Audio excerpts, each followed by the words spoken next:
All right, so we'll go ahead and get started since I'm a little early, but we'll see how many people join in. So the first thing is we're going to go over tonight, and I'm recording it and presenting the screen. So you should see the screen. And the first thing we're going to do is real quick, we're going to log into MLS. So that website is always matrix.netris.net.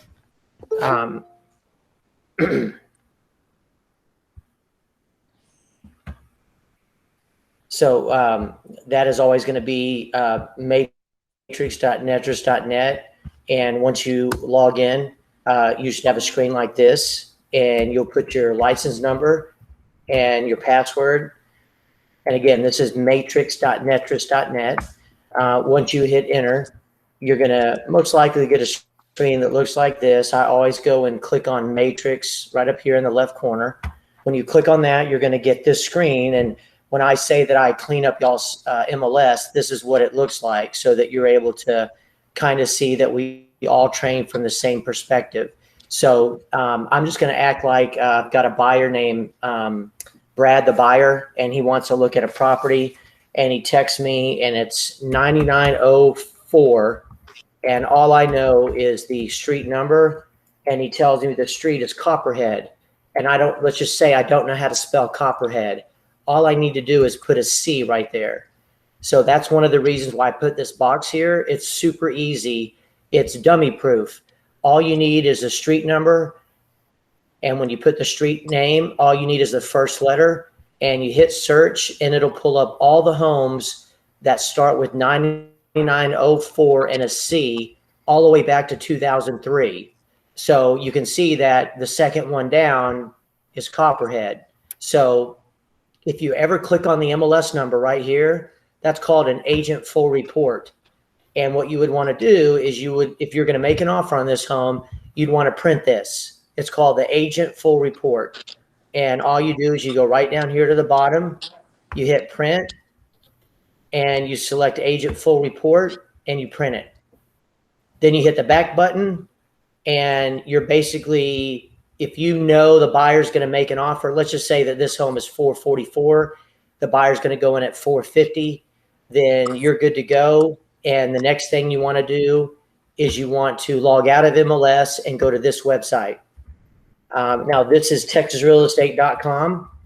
And what we're doing is we're going to make Brad, the buyer, a client. Right now, he's just a customer. So when you type in texasrealestate.com, you get to the login page. When you click login, there's going to be a default, and you click login.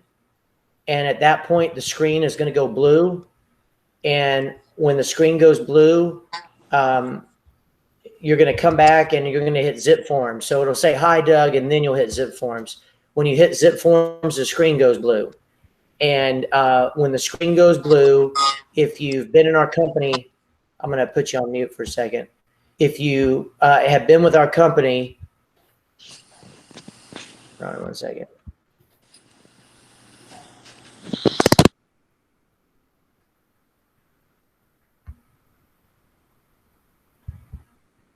If you've been with our company, you know that when the screen turns blue and you get to this page, there's only one tab you'll ever hit, and it's right here, the new button. Never hit anything other than the new button when you log into Zip Forms. When you hit the new button, you're going to get 5 boxes. The first box is for a seller. The second box is for a purchase. The third box is for a tenant or landlord. So we know that Brad, the buyer, is a purchaser, so that's a buyer. So we're going to click on it. When we click on it, we need to name it. And then always, always select this little dot right here, residential. You're going to go right here, and it says select template. When you click on it, it gives you the option of a buyer template, a landlord, a listing, that's a seller, or a tenant. You're going to pick buyer. And then all you do is scroll down. Again, you have named it. You've got residential always marked, and you hit the drop down and pick the appropriate template. Once you hit save, the next screen, you're going to be looking at a white summary square. There it is. And I always say go 2 tabs over to documents. Once you go to documents, you've got all the forms that I've templated. So we know we have to send the buyer the IBS. So this is the first document. And when you scroll down, you can see that it's already pre-filled. So you're going to hit the back button. You're going to hit the buyer rep agreement. Once you open it, it's going to be pre-filled other than 2 paragraphs.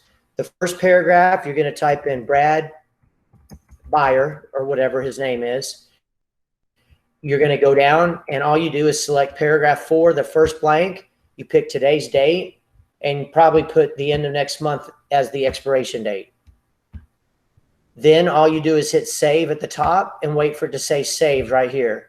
Once it says saved, now we're going to send this and the IBS to your buyer customer to make the buyer a client. All you have to do is hit e-sign in the left corner here. So here's the buyer rep agreement. We're going to hit e-sign. When we hit e-sign, the next screen is going to have a drop down that says select signing service. You want to hit Digital Ink 2.0 because that's free. You click it. And once you click it, you hit this little sentence that says select documents to include. You're going to mark the IBS. You already have the buyer rep because that's the form you were in when you hit e-sign. You hit close and you make sure that these are the 2 forms, which they are. You hit next. And now we have to pick Brad to get the buyer rep and the IBS. So you check mark him. And when you try to check mark him, it won't let you because you don't have an email. So you need to put an email in. Once you put his email, then you'll be able to check mark him. Now you hit close and you're looking at the buyer. All you do is hit next in the right corner and all your forms are going to load on the left. When they load on the left, there's going to be a little legend type menu on the right. And you're about to send this to the buyer for them to sign. But before you hit next, you just want to scroll down and make sure that there's an initial prompt for the buyer on every form. So you can see the buyer rep has an initial prompt. There's a signature prompt for Brad. But look at the IBS. There's no signature for him. So what you'll do is you've got Brad here in the drop down. All you do is pick drag and drop. And you'll see initial here and you just drag it and drop it. There's the date. You drag it and drop it. Then all you do is hit next and send. And you just emailed him the IBS and the buyer rep. So you're most likely going to call or text the buyer and say, hey, this is Doug. I just want to make sure you got the email I just sent you. Once you initial it, please text me that you have and I'll look for it. All that form I'm sending you just makes you just an office document. It just makes me your advocate. And any questions, let me know. If not, go ahead and initial and sign it. So they sign it and initial it. And now you hit the back button and you're back here at the forms again. Let's say you accidentally hit the back button too many times and you're like, oh my gosh, what happened? Well, again, you'll find once I hit return and it loads, you're going to see that I'm going to have a file named Brad. So when I log back in, you can see there's Brad. So all you have to do is hit Brad and you go right back to the white summary square. And all you do is go 2 tabs over to documents. And here's our forms again. So we're writing up an offer. And I've already printed 9904 Copperhead. It's sitting right next to me. So I'm going to open up the 1 to 4 family contract. When I open it, it's going to mostly be templated. That means that I'm going to have already filled out almost every paragraph that's in the 1 to 4 family.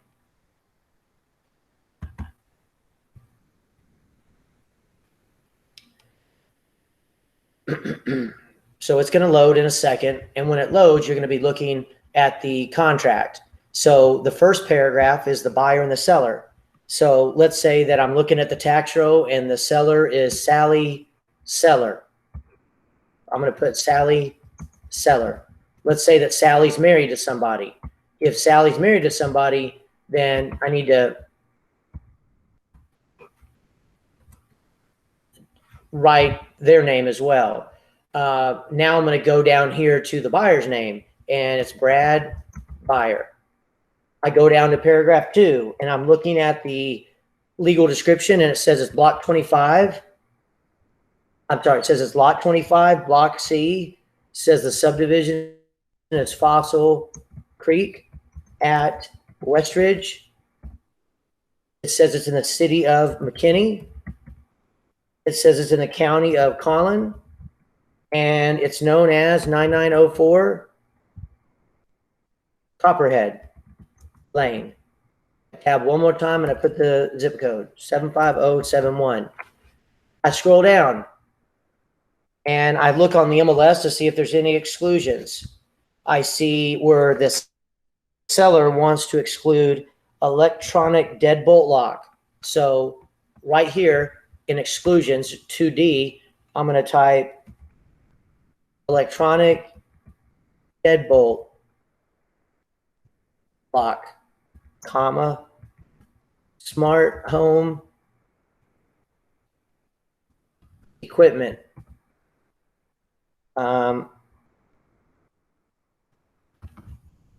Cellular hub. What I did, basically I just copy and paste whatever the seller agent puts in the remark section as an exclusion. All right, so now I go to third-party financing, okay? That's it right there. It's going to be marked. All right, hold on one second.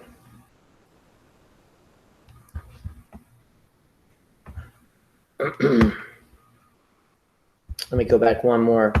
Let me try something here. I think because I have a little Wi-Fi issue, so I'm gonna do this transaction one more time. So again, I'm gonna hit new. I'm gonna hit purchase. Okay, you're gonna name it Brad 1. Hit residential. Hit the drop down. Pick buyer template. Scroll down. Hit save. See the white summary. Go 2 tabs over, and you're in the 1 to 4 family. Okay, so again, we had the seller's name, Sally seller. Let's say that she was married to Sam seller. Now we've got the buyer, Brad, buyer, and Burnett or Bernadine, buyer. Okay, and I'm going to do this one more time for practice. So lot 25, block C, Fossil Creek at Westridge. Okay, we got the city of McKinney. We've got Collin, and we've got the address 9904 Copperhead Lane 75071. All right, you can see that obviously I'm going to go down here. I'm going to type in whatever the agent did, and then you can see that I already have third-party financing marked because it's templated. Let's just say they're going in at $500,000 with 10% down. We know that that's $50,000, and we know that the amount in the loan amount is going to be $450,000. Once you hit tab, that equals $500,000. From there, we're going to go to paragraph 5. We already have $100 templated for 10 days, but this is about the earnest money. So on the MLS printout that I printed, the listing agent wants to use Fidelity Title. It's down near the bottom where it has the realtor's information. So I'm going to type in Fidelity Title, and the address they also have, it's 19500 State Highway 249. Okay. What is the amount of the earnest money? We're going to make it $10,000. And the option, I have 100 in there just so everybody will know in our company that's where the option goes. But I'm going to make the option instead 1,000. Okay. You don't need to do anything here in this paragraph 1. You're going to go down to paragraph B and already have 10 days there. I'm probably going to make it 3 days or 4 days. From there, I'm going to scroll down, and in paragraph 6, I already have the sellers paying the title policy. All I have to do is put the same title company that is in paragraph 5 right here, Fidelity National Title. From paragraph 6, I'm going to scroll. Everything is pre-filled. If there's an HOA, it's already marked. I'm going to keep going. I'm going to keep going all the way to paragraph 9. Everything is pre-filled. Paragraph 9, I just click on the blank, and I'm going to pick, 30 days out. out the end of September as a close date. Let's say the home is vacant. I already have paragraph 10 marked upon closing and funding. From paragraph 10, we're going to go all the way to paragraph 21. I already have my email and my wife's email because we're both licensed. I already have your email in here if I did your template. Paragraph 22, I already have the 2 most common addendums marked. If you're going to have more of them, let's say you're going to do a seller's temporary lease, you'd mark that. An appraisal waiver right there. If you were going to do a non-realty addendum, you would type it in right here because it's not pre-printed. So you'd have to type it in. From there, you go and skip all the way to the last page. I've already templated this side. All you have to do is template this side or fill this side out. This is going to be filled out. Your name is going to be here where it says my wife's name. Your email will be there. Phone number will be there. And your license number will be there. Everything else will be the same. So over here, looking at the agent full report that I printed, it's Berkshire Hathaway. And their license number, I'm going to go a little quicker. Their license number, let's say, is 047775 or something, okay? Right here, the agent's name is Agent Allen.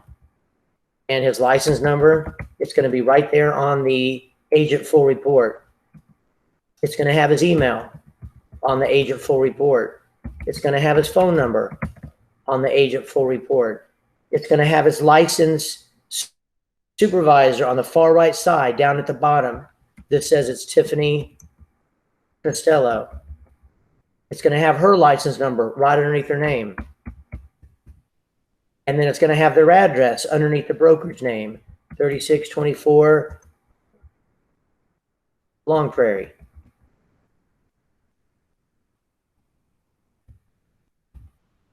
And the phone number, they have it. And it is in Flower Mound, Texas. Now, if I took a look, I'd say everything on the left matches everything on the right. That's when you know you did it correctly. If you scroll down, you'll see I already have 3% down here as your commission. So again, if I went up to the top and I went down, these are the only paragraphs I filled in. Paragraph 1, 2, 3, 4, 5, but barely 5. And from 5 and 6, I went all the way to 9 for the closing date. After 9, because this was already pre-filled, after 9, I went all the way to 21. And after 21, I basically went to this page.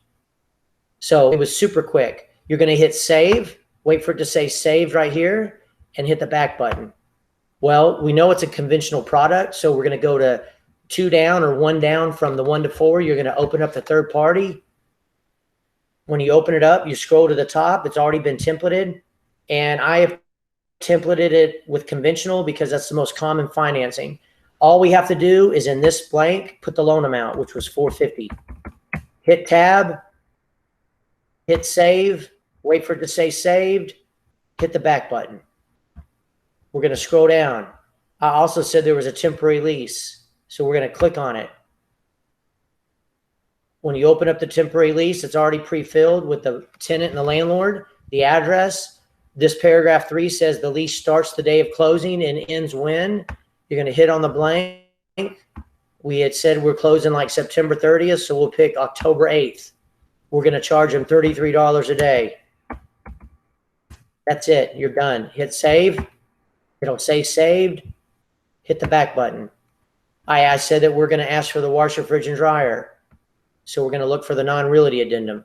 So you start looking around here. You're like, well, let's see. Where is it? Where is it? Oh, there it is. So you scroll up, and when you hover over it, it'll tell you the title, non-realty items. Double click it. And I already have in here templated seller to leave washer, fridge, and dryer. Currently in house at time of showing. $1 because you always have to have an amount for a bill of sale. And this is our bill of sale right there, non-realty addendum.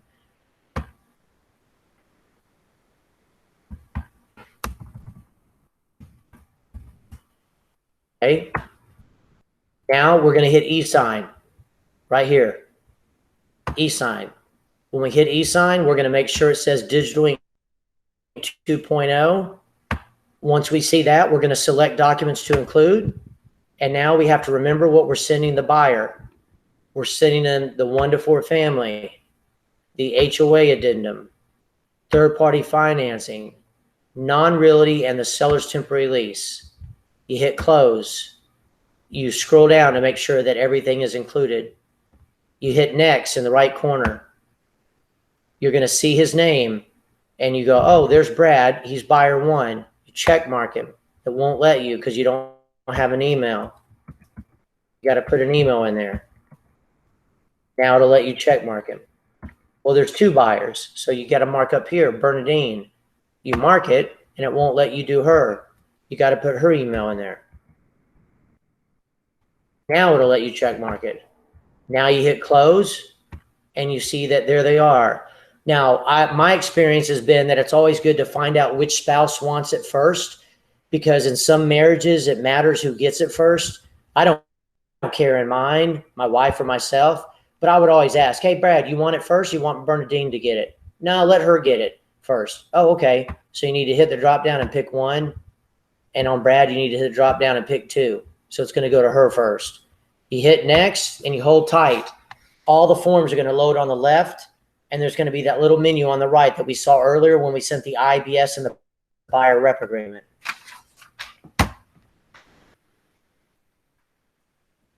All right, so we know we have a little menu. We can click on that. We know that up here on the right, we have 2 people. All right, so now we start scrolling. And as we scroll down, we want to make sure there's an initial prompt for everybody. Everything looks good. Everything looks good.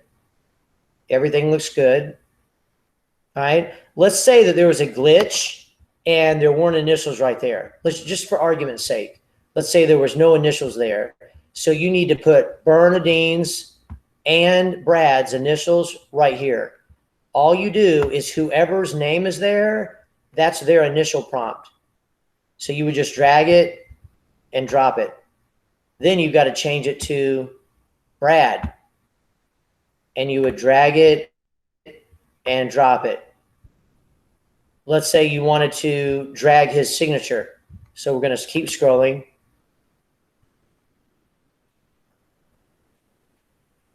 Okay, let's say that the signatures weren't here. So you needed to drag their signature. Well, we see we have Brad. So all we do is we go sign here and we drag it. And now we need to change it to Bernadine. And now when we drag it, it'll be her initials or her signature. If we needed to drop a date, we could drop it right there. I think that's pretty cool. Now all you do is you hit next and you hit send and you just emailed it to him. Okay. So that's pretty cool. And I like going over the contract. Again, I'm gonna hit the contract real quick and we'll be done in 9 minutes, and that's a 30-minute training. I think it's pretty productive. So let's go through this contract real quick in an easy to understand way. I think I have Venkat on the phone and online, Sonny. So let me just ask, like, Sonny is the buyer. I've sent it to him and he wants to look at it on the phone or on my computer or on his phone. It doesn't matter. I would just say, hey, Sonny, here's the deal. First paragraph is just the seller and you. Paragraph 2 is a legal description, just describes what you're buying. Paragraph 3, well, your loan letter says your loan's $450, so I have that in paragraph 3B, boy. The down payment is 3A. If you add 3A and 3B, you'll get 3C. Paragraph 4 is not applicable. It's when there's a lease of people and things, and there's no people in the house, and there's no lease of any items. Paragraph 5 is a title company. That's where we close in Texas. And generally speaking, you write an earnest money check. In this market, there's only 15 days of homes on the market, ballpark. So the earnest money is a little higher than normal. I'm recommending 2% of the $500,000. So that's 10 grand. That's made out to Fidelity Title. It's never going to be made out to an individual. And if everything goes right, you should, in most scenarios, get that back at closing.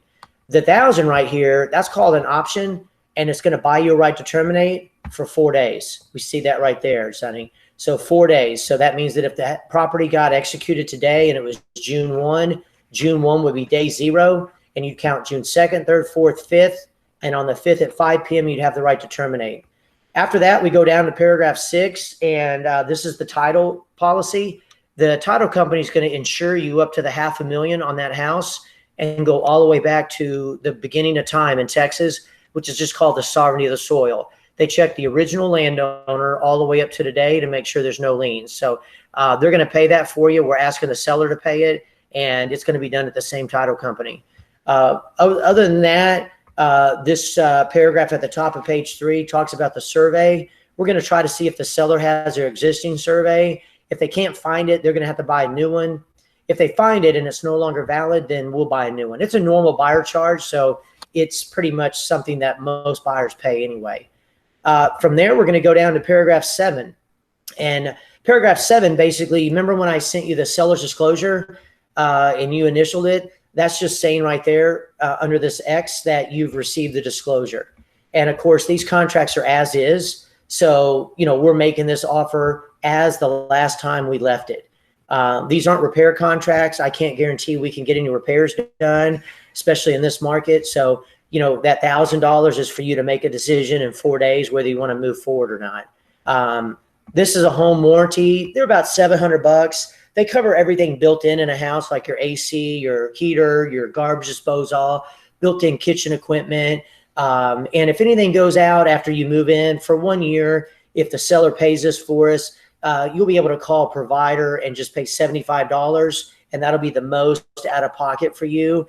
And the home warranty people will either fix or replace whatever the issue is that's in need of repair. If you go down to paragraph 9, I asked you what day you wanted to close, and you said the end of September. The lender said that they could hit that date, so that's the date I put there. Really, from there, everything is pretty much standard, Sonny. I'm not going to cover everything with you. Really, I'm just going to cover the things that I filled in. Of course, I put your email right here, sonny@sonny.com. That's so that you get a notice when I get a notice. And anything that's sent to you is going to be copied to me and my wife. We work together as a team. I've sent some addendums over to you with the contract. One is the financing addendum. One says that there's a mandatory homeowner. And of course, we're letting the seller stay in the house after closing. And you wanted me to ask for the washer, fridge, and dryer. So I'll cover those with you in a second. From there, basically, that's it. This is really just information between the realtors.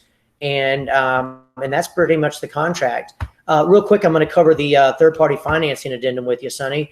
And again, Sonny's my buyer, so I'm just going over this with him pretty generically. But this is just saying you're going to get a loan for $450,000, and that's basically all this says. So this is the HOA addendum. It's basically saying that we're going to give the seller 21 days to get us the HOA docs. At the very bottom, we're asking the seller to pay for the HOA docs up front, and you're going to have a 3-day right to terminate from the day you receive the HOA docs. So always keep you abreast of the time frame and let you know your last days to terminate. If we scroll down a little, what I showed you is the non-realty addendum. This is like a bill of sale. That's the best way I can describe it. And it's basically us asking for them to leave the washer, fridge, and dryer that's at the house when we left it. And we're basically asking them to leave it for free. But because it's a bill of sale, we have to put a dollar value. And really, the last thing I was going to show you is we are going to see if the seller is, the seller said they'd like a lease back. So what this is basically saying here is that you're the buyer, so you'll be the landlord. The seller's going to become the tenant at this house, and that we're going to give them the property until October 8th for $33 a day. One thing to note about paragraph 4 is that the $33 a day is due the time of closing. So as the landlord, the buyer is not going to have to collect any money from the seller. It'll all be collected at the day of closing and funding. So other than that, that's basically 30 minutes of going over a contract.